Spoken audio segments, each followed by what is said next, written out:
আপনি কি কখনো শুনেছেন একজন মানুষের মৃত্যুর পর আকাশ থেকে ফেরেশতারা নেমে এসে তার গোসল দিয়েছিলেন?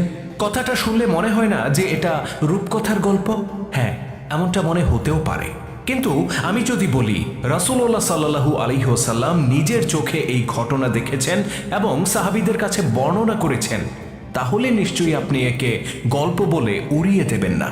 ইসলামের ইতিহাসে এক বিস্ময়কর ঘটনা ছিল এটি, আর যার সাথে ঘটেছিল তিনি না কোনো নবী ছিলেন, না কোনো রাজা বাদশা ছিলেন, বরং তিনি ছিলেন রাসূলুল্লাহ সাল্লাল্লাহু আলাইহি ওয়াসাল্লামের একজন সাহাবী, হযরত হানজালা ইবনে আবু আমির রাদিয়াল্লাহু তাআলা আনহু। প্রশ্ন হচ্ছে, কেন তার সাথে এমনটা ঘটেছিল?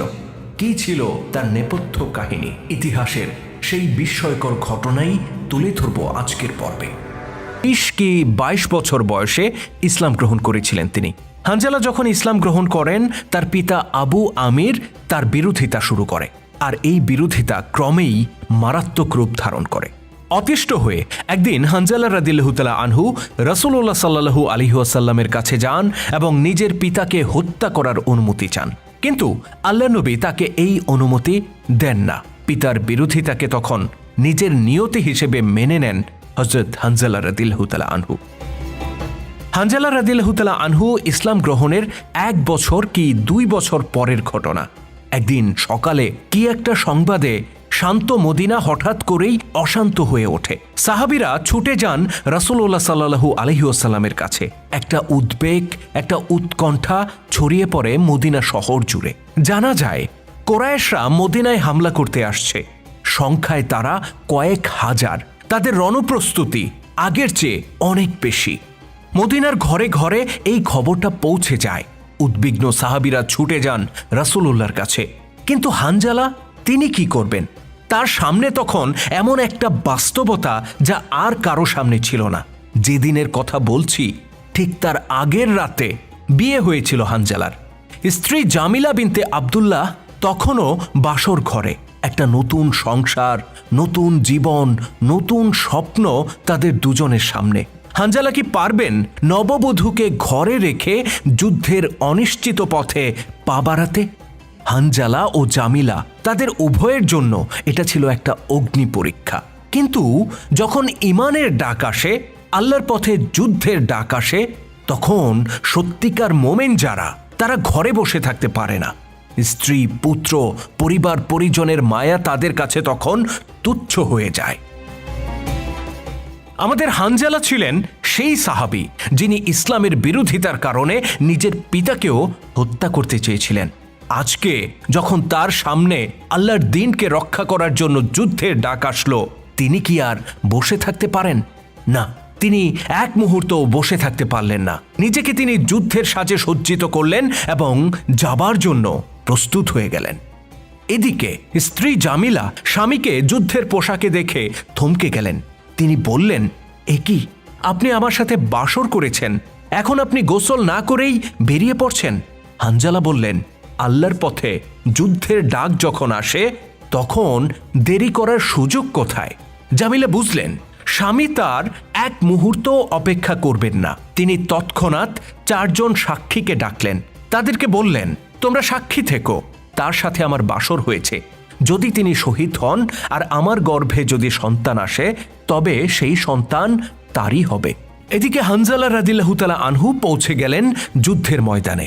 এটা ছিল সেই রক্তাক্ত উহুদের ময়দান, যেখানে এক কঠিন পরীক্ষার মুখোমুখি হয়েছিল মুসলিম বাহিনী।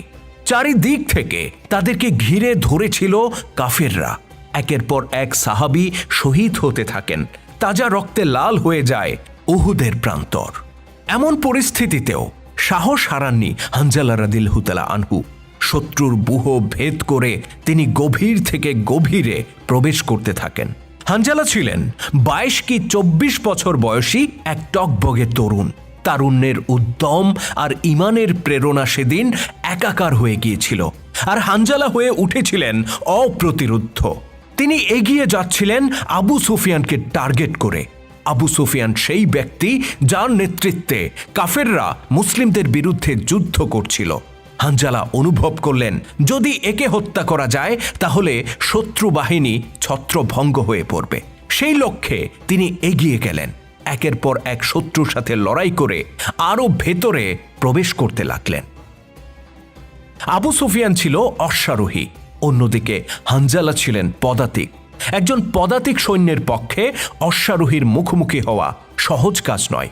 তথাপি তিনি আবু সুফিয়ানের একেবারে নিকটে পৌঁছে যান এবং তার ঘোড়ার পায়ে আঘাত করার জন্য তরবারি উত্তোলন করেন। আর ঠিক এই মুহূর্তে পেছন থেকে কেউ একজন হানজালাকে বর্শা দিয়ে আঘাত করে। ধারালো বর্শা তার বুক এফোর ওফোর করে দেয়। তীব্র যন্ত্রণায় তিনি কাঁতরে ওঠেন এবং মাটিতে লুটিয়ে পড়েন। উহুদের ময়দান এক নির্ভীক যোদ্ধার শাহাদাতের সাক্ষী হয়। যুদ্ধ শেষে শহীদদের অবস্থা পর্যবেক্ষণ করতে ময়দানে ঘুরে বেড়াচ্ছিলেন রাসূলুল্লাহ সাল্লাল্লাহু আলাইহি ওয়াসাল্লাম। এটা ছিল এক হৃদয় বিদারক দৃশ্য। চারিদিকে ছড়িয়েছিল শহীদদের ক্ষতবিক্ষত লাশ। এ সময় রাসূলুল্লাহ সাল্লাল্লাহু আলাইহি ওয়াসাল্লাম একটা আশ্চর্য দৃশ্য দেখতে পেলেন। তিনি সাহাবীদেরকে বললেন, আমি দেখতে পাচ্ছি মালায়েকরা আকাশ থেকে নেমে এসে হানজালাকে গোসল করাচ্ছে। সাহাবীরা বিস্মিত হয়ে পড়লেন। তারা মালায়েকদেরকে দেখতে পাচ্ছিলেন না বটে, কিন্তু হানজালার শরীর থেকে ফোঁটায় ফোঁটায় নেমে আসা পানি তারাও দেখতে পাচ্ছিলেন। বিস্মিত সাহাবীরা বললেন, ইয়া রাসূলুল্লাহ, শহীদদেরকে তো গোসল দেওয়ার নিয়ম নেই, তাহলে হানজালাকে কেন গোসল দেয়া হচ্ছে? আল্লাহ নবী বললেন, নিশ্চয়ই তার স্ত্রীকে জিজ্ঞাসা করলে এর উত্তর পাওয়া যাবে। বিষয়টি জানার জন্য তার স্ত্রী জামিলাকে জিজ্ঞেস করা হলো। অশ্রুসিক্ত জামিলা বললেন, তিনি আমার সাথে বাসর করার পর গোসল না করেই চলে গিয়েছিলেন।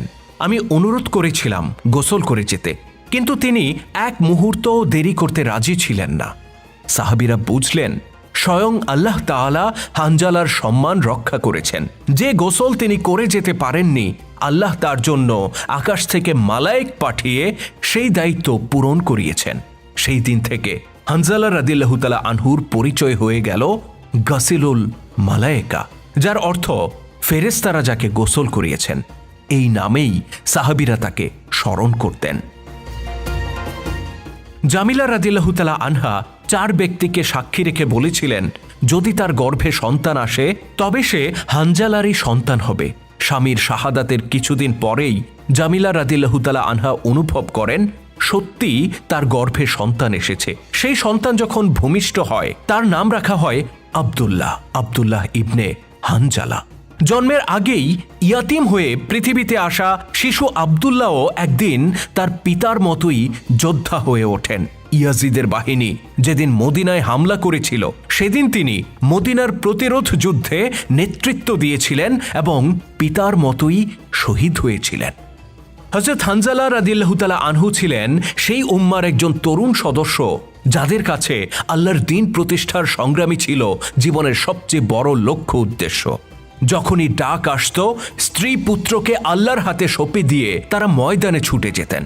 আর জামিলা রাদিয়াল্লাহু তাআলা আনহা ছিলেন উম্মার সেই নারীদের একজন, যারা কাঁদতে জানত কিন্তু থামাতে জানত না, যারা আল্লাহর দ্বীনের প্রয়োজনে নিজের আবেগকে সামলে নিতেন আর স্বামী সন্তানদেরকে এগিয়ে দিতেন লড়াইয়ের ময়দানে। আজকের পৃথিবীতে 180 কোটি মুসলিমের মধ্যেও ছড়িয়ে আছে এমন অগণিত হানজালা, অগণিত জামিলা, কিন্তু কে তাদেরকে ঐক্যবদ্ধ করবে? কে তাদেরকে দ্বীন প্রতিষ্ঠার সংগ্রামে সঠিক দিশা দেখাবে? আজকে উম্মার নেতারা যখন নিজেরাই কুফরি আর মুনাফেকিতে লিপ্ত, নিজেরাই যখন বিভ্রান্ত, তখন লক্ষ লক্ষ হানজালা জামিলাকে কে একত্রিত করবে সত্যের ছায়াতলে? আমরা বিশ্বাস করি আল্লাহ রাব্বুল আলামিন কাউকে না কাউকে দাঁড় করাবেন। উম্মার হানজালা ও জামিলাদের দায়িত্ব সেই সঠিক নেতৃত্বকে চিনে নেয়া আর তার পাশে দাঁড়ানো।